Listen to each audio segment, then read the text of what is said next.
Welcome to the latest episode of 5 on the Floor on the 5 Reasons Sports Network. Thanks for joining us on your favorite podcast app. We're now on Red Circle as well as Google Podcasts, Apple Podcasts, also on Spotify on the 5 Reasons YouTube channel. Make sure you hit like and subscribe.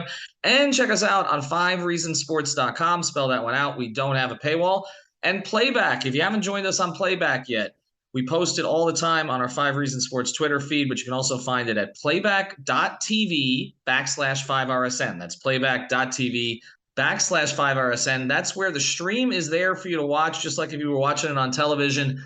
But you can also see us. We call the games for you. So you can turn down the broadcasters and listen to us if you want, or go back and forth. And you can also chat with us during the game. It's just a great hangout. Check it out. It's at Playback. We're going to be doing the Heat-Knicks game on Sunday. Be there at 1 o'clock. Also, check out the great sponsors of the 5 Reasons Sports Network. That includes our friends over at Prize Picks. Use the code 5FIVE.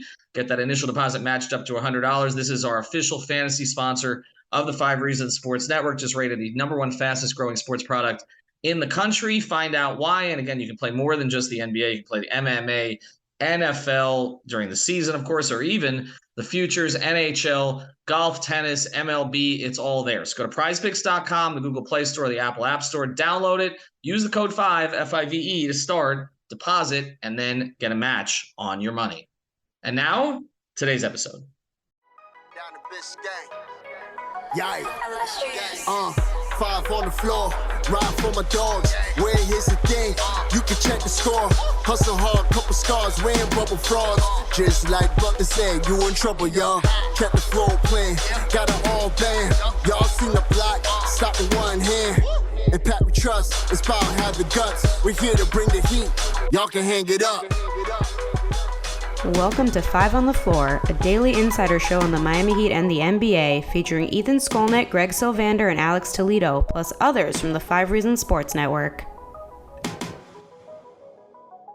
All right, welcome back to 5 on the Floor. Here's today's floor plan. I'm Ethan Skolnick. You can follow me at Ethan J. Skolnick on 5 Reasons Sports. We've got Alex Toledo. You can follow him at Tropical Blanket.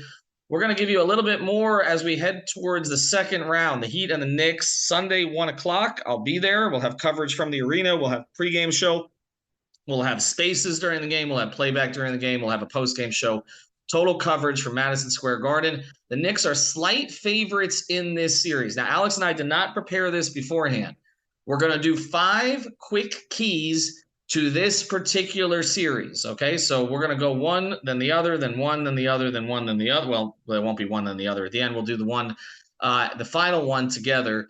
So I'm going to start here, and to me, this is sort of number one from a non-X's and O's perspective. They need to disrupt Jalen Brunson, not so much because of the player he is, although he's become really, really good over the past couple of seasons, and Dallas made an enormous mistake not to re-sign him, not to offer him the $55 million extension when they had the chance. And the Knicks, to their credit, made their first decent free agent signing in more than a decade, because you'd have to go back to Amari Stoudemire, and even in that one, they didn't get the protection for his injuries. I don't even know if you call that one a great signing. They typically don't make great signings, or they didn't in previous regimes, but Leon Rose went out and got Brunson, and he's been tremendous. But to me, the key to dealing with Brunson is this. That building loves him. And although I don't buy into some of this MSG stuff, I've gone to more than 100 events at MSG in my life. I grew up in New York, okay, and I was there for a lot of Let's Go Heat chants over the past few years. The energy obviously is better now, but a lot of it is him. And if the Heat let him get going in that building and start to get that kind of energy, that's kind of what swallowed up Cleveland, in my opinion, and more than so than just the X's and O's, the losses that they suffered at the Garden. They have to control Jalen Brunson, Alex. Yeah, I'm with you there. I think there's a lot of ways that I think the Heat can go about guarding Jalen, and a lot of ways that they can go about matching up the series, a lot of things they can do schematically. So it's really interesting just to think about, I think, what they're going to do as their base. I'm not really sure yet. We kind of touched on it on the last podcast, but Brady also had a great thread today kind of with what he thinks Spo is going to end up going with. And he has Jimmy guarding Jalen Brunson, which is kind of surprising because, I mean, although I'm absolutely good with that, Jimmy is, awesome. He's a great defender. I also think, it makes a lot of sense. I also think with a guy like Gabe, who we've seen fight before, might not be as good of an option on Jalen. with the way that the Heat love to help off of shooters, the way that the Knicks don't necessarily take or make that many threes, the fact that they do play Josh Hart, that they play Randall, that they play RJ Barrett, a lot of guys who don't necessarily shoot it very well and very consistently from three. I think that they might have Jimmy as the helper. And I think you could even have Jimmy on Randall. I think he could handle that matchup too. But I think because of the way that their starting lineup is built, I think you're going to start off with Gabe covering him and then Jimmy there. And I think kind of helping off, others helping off. I don't know. I also am kind of looking to see what the scheme is going to be, right? Like if you have Gabe on him, are you going to stay in the drop that you were using against the Bucks for the most part, or are they going to go back to switching? Which Brady mentioned on the last pod as well. Like they really do have a lot of options here. I think it might be very selective, and that's kind of what we see in playoff matchups. Like I wouldn't be surprised if they switched Brunson actions, if Bam is involved, if Jimmy is involved, if Gabe is involved. It's just guys that they trust, right? Like if Caleb is thrown into a starting lineup, they could do that too. We've seen them be more aggressive. So I'm just really interested to see all the different ways that the Heat mix up the way that they defend Jalen. I just think he's going to be the priority. And we've seen them use all these different coverages throughout these seasons. Obviously, we saw a lot of different ones this season. And I really just think it depends on who they go with as their starter and kind of maybe you have a selective game plan that you go from there. And I think the other part of it is this. So you have the game plan at the beginning of the game, but there may be a different game plan at the end of the game. And I think you're touching on that a little bit. Brunson was one of the best clutch players in the league this year, and it starts with him offensively at the end of games. Randall had an incredible game against Miami. Remember, Brunson missed a game against Miami this year. They're going to have to control him down the stretch of games. I think a lot of these games are going to be close. I think these teams are reasonably evenly matched. We'll get to prediction here at the end of this podcast. But obviously I think Tyler Hero, I've said this repeatedly, I think he would make a huge difference in this series simply because I think he'd love that atmosphere. And I feel like they would do things to allow him to get going offensively, not quite the same as Milwaukee did, but in a lot of different ways. But I think even without Hero, this series is going to be tight. And so these games are going to be close late. We know what Jimmy is late. Brunson is the guy who's going to have the ball in his hands. All right, number 2 key. We talk about Brunson not letting the crowd get into it, not letting him kind of be the engine that drives this thing. What's the second key for you? Well, I guess the second key for me is just the way that the Heat go about their rotation.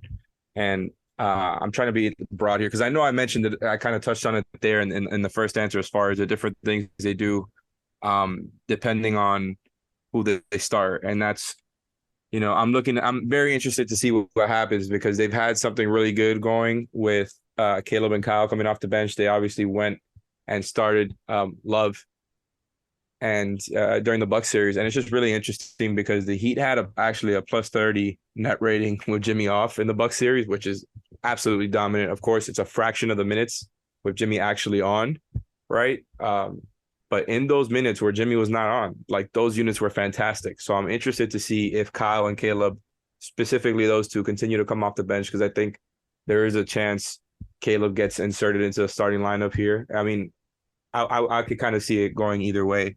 But from there, you can do a lot of different things. And just kind of looking at what the Knicks do, they had a really good offensive rating, and it wasn't necessarily from high-level shot making from anywhere on the court. Like the only thing that they were pretty good at from a shot making perspective was mid-range shooting. Everything else was kind of nothing very much stood out. The way that they had the big-time offensive rating was through offensive rebounds, through not turning the ball over, and through getting to the free throw line at a pretty high level. So I'm just interested to see what the Heat's answer to all of that is going to be, because we know Brunson is going to be the priority. How much do they or do they not respect the Knicks shooters, and how do they treat Randall? I think that's where I'm really interested to see the starters, right? Because like I mentioned on last pod, I would do something crazy and just have Love on him. They could go a lot of different ways here. If you start Caleb on Randall, I think that's a little bit weird. I think Caleb would probably start to have guard Brunson, right? Perhaps, and then you have Gabe on RJ, like Brady mentioned. I don't think, you could go to Jimmy guarding Randall there. You could go to Bam guarding Randall. There's a lot that they can do. So, yeah, I mean, I want to see how Spo manages the rotation. I think he found something pretty good for the Bucks series. But as we know, matchups change. The Knicks allow a whole lot of threes, so maybe you do keep a Love in there to make sure the spacing is good for when they inevitably help and double Jimmy more often. So I don't know. I'm very interested to see where Spo goes. Well, and you hit on something that I want to get into for my key number 3, because we talk about spacing. The third key to the series is the Heat shooting, and maybe it should actually be the first key. But whatever the lineups are, whatever the matchups are, Miami has to be somewhere in between where they were in the regular season and where they were in the Milwaukee series. I'm not expecting 15 of 25 from three like we saw in game 1. But they also can't be a team that shoots 32% or below from three, which they did for large portions of the season. And you mentioned Love in there, and that's where I think that this becomes a factor. He's found much better than I thought he would, actually. So I'm going to mea culpa on this a little bit. He has been a guy who, as a buyout pickup, has helped. And typically that doesn't happen. And we were talking 2-3 weeks into his acquisition that it was not working. The pairings with Bam were not working. But his experience has mattered, and he's made a lot of little plays in addition to making shots. And they found ways to hide him defensively just enough. And the other thing, and I forgot who I was talking to about this, he has a real connection with Jimmy. It's obvious. I've seen it in the locker room, but you can also see the way that Jimmy reacts to him as the way he reacts to other players. There's a trust level there because there's an accomplishment level there with Kevin Love, because Kevin Love is likely a Hall of Famer, just like Kyle Lowry is likely a Hall of Famer. It's crazy how many Hall of Famers have come through Miami, even if they weren't in their prime, like guys like Peyton Allen, et cetera, in addition to the core guys. And I just feel like Love's spacing is going to matter in this series. They need to get either Strus or Robinson going in every game. It's got to be one or the other. It very rarely is both, but it can't be where they're both bad in the same game, because Duncan's gravity will help them. He is going to play in this series, no question about that. I don't know necessarily if they can exploit Duncan defensively the way that Milwaukee could. So he's going to get minutes. He's played well in the Garden before. I was looking up some of his numbers up there. So I do think between Duncan and Strus, they can get one of them shooting the ball well in a given game, and they need one of Vincent and Lowry to shoot the ball well in a given game. Last game, it was both. Those 5 guys, they got to have 3 of them clicking from 3. Caleb's going to get some opportunities, kind of end the shot clock stuff. We know he likes the corners at times. Okay, although he's made some from the wings. Jimmy will take some. We know that. Bam won't take any. Those 5 guys, though, they got to get 3 of those guys on a given night shooting reasonably well here. And that's to me, that's a huge key in this series, Alex.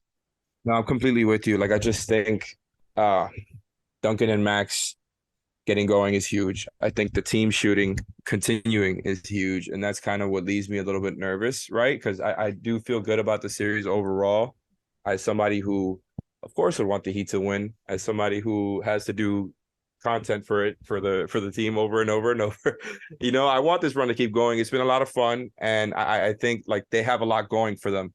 Unfortunately, if the team shooting falls off, right, especially without Tyler, I think things could get really tough, and that's where the series can kind of get extended. I'm not going to give away my pick here, but, the team is shooting at a really, really, really high level so far through the playoffs. I don't know. That leaves me a little bit nervous because we saw what happened throughout the season, and we saw how easy and how fragile they are when it comes to three-point shooting and consistency. So some of it, like I've mentioned before, feels too good to be true. So, yeah, I'm with you that the shooting is a big part of this. All right, we'll get to 2 more keys here in a second, but the key to protecting your house, you got to check out Water Cleanup. Our friends over at Water Cleanup of Florida, they're based in Boca, but they service the entire area. Michael, Robert, his entire team, very, very, very competent people, very honest people, huge Heat fans, but they've also got this thing that's a membership program now, open enrollment into it. You've got to have preventative maintenance. You see what happened recently here with the flooding in Fort Lauderdale and the surrounding areas. You don't want that happening to your home next time, right? So get involved in the preventative maintenance program, and they will help you get your house protected for anything that's going to happen before you have those leaks. But of course, if the leaks come, if you've got mold or any of that stuff, you can still reach out to Water Cleanup of Florida. They'll handle all of that for you. So reach out to Michael, Robert, and the team. It's WCUFL.com. That's WCUFL.com. And you can reach out also on Michael's personal cell at 954-579-0356, 579-0356.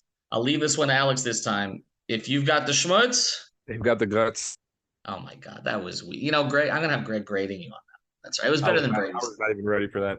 You have to be ready for that. I do it every single time with the spot. Also, check out Better Edge. Use the code 5RSN. That's our betting partner. Of course, this is legal sports betting. You use the code 5RSN at betteredge.com. You're going to get $20 to play, and you can play also in our nightly tournaments. You're betting against others that are there using it, not against the book. That's why it's legal in Florida and 43 other states. Go to betteredge.com. Use the code 5RSN.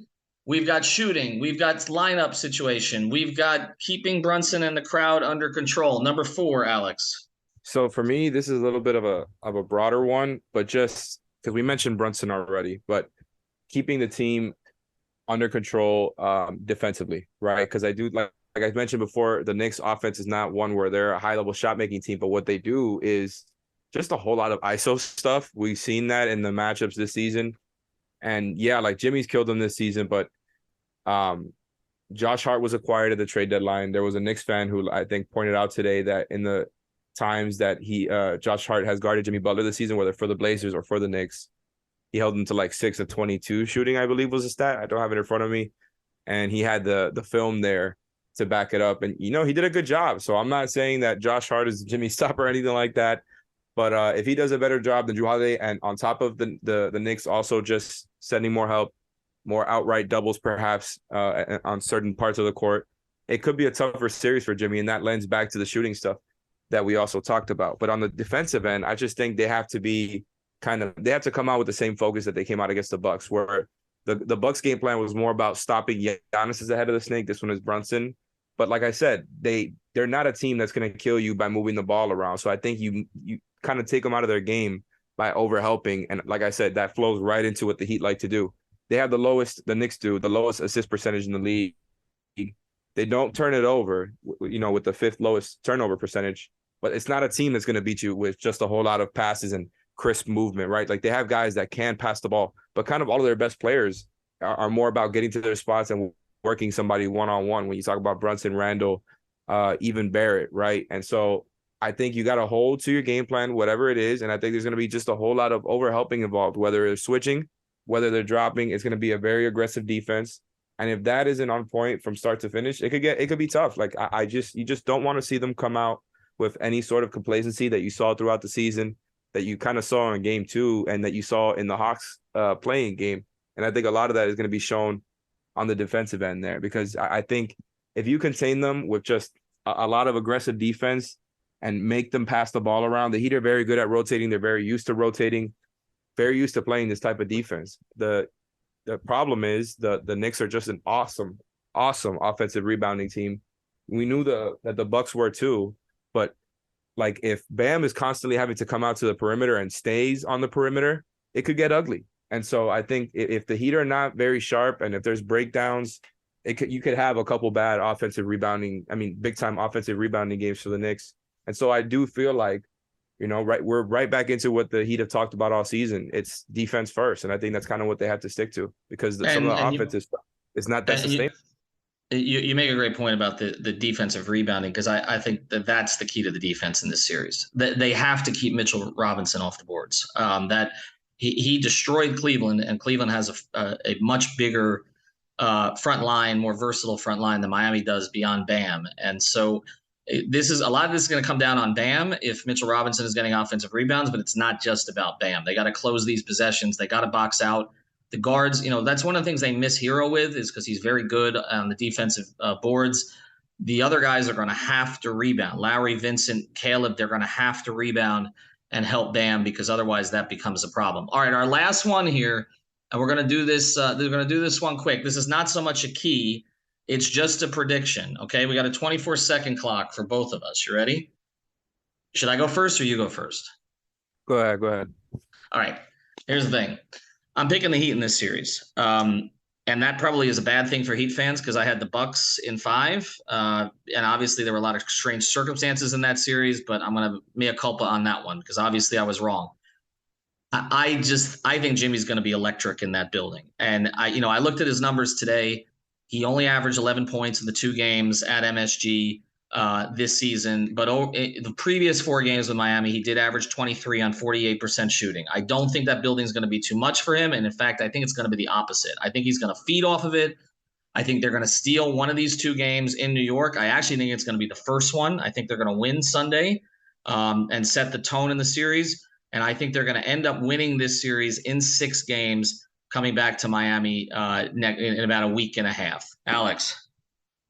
So I also have the Heat winning in 6. And I know sometimes 6 can feel like the safe prediction, but I do think it's going to be a pretty good series. And I think inevitably some of the things that have gone well for the Heat are going to come back to the level, Eric, right? Like what Tony Fiorentino always said, they're going to rise back up to the level. And by that, I mean, I think they're going to have a bad shooting game in game 1. Like, I don't think it's necessarily going to be a thing where Jimmy like doesn't perform well at the Garden or anything like that. I think it's going to be one of those things where the role players don't hit enough shots. Maybe they come out with, you know, a little bit of complacency, maybe not regular season lose to the Pistons complacency, but if they're not sharp, I could see a game 1 going wrong for them where maybe Jimmy has to do too much and he can't get out of it this time. But look, man, Jimmy has shut me up and all of my predictions over the last few games. Like what they're doing right now is already over my just kind of wildest delusions, beating the Bucks in 5, the way that they handled it. So, you know, my conventional logic and how I think the series could play out, you know, it's probably going to be wrong. It's almost definitely going to be wrong. I think it's going to be a pretty good series, but, you know, you have the best player by far. And then on top of that, like you just, I feel like it plays into the Heat's game plan defensively and the kind of what they like to do there a lot if they do what they need to do. But since I think there's going to be a couple of games where the shooting falls off. They win one in New York in game 2, and then they lose one of the 2 in Miami. They come back to Miami and win it in 6. That's kind of where I'm at. You and I both committed violations there, but I and everybody's going to get on us if we actually pick the wrong team again. But I'm with you. I think we have them winning a different game up there in New York, but I don't think there's any way they're not going to get one of those 2. I think Jimmy's going to steal one of those 2, and I think they're going to come back 1-1, and we'll see how it plays out. Probably going to have one more episode for you before the tip Sunday at 1. We want to thank our sponsors, Prize Picks. Use the code 5FIVE, Water Cleanup of Florida. That's WCUFL.com. And, of course, BetterEdge.com. Use the code 5RSN. Talk to you Sunday. Thank you for listening to the 5 on the Floor on the 5 Regional Sports Network.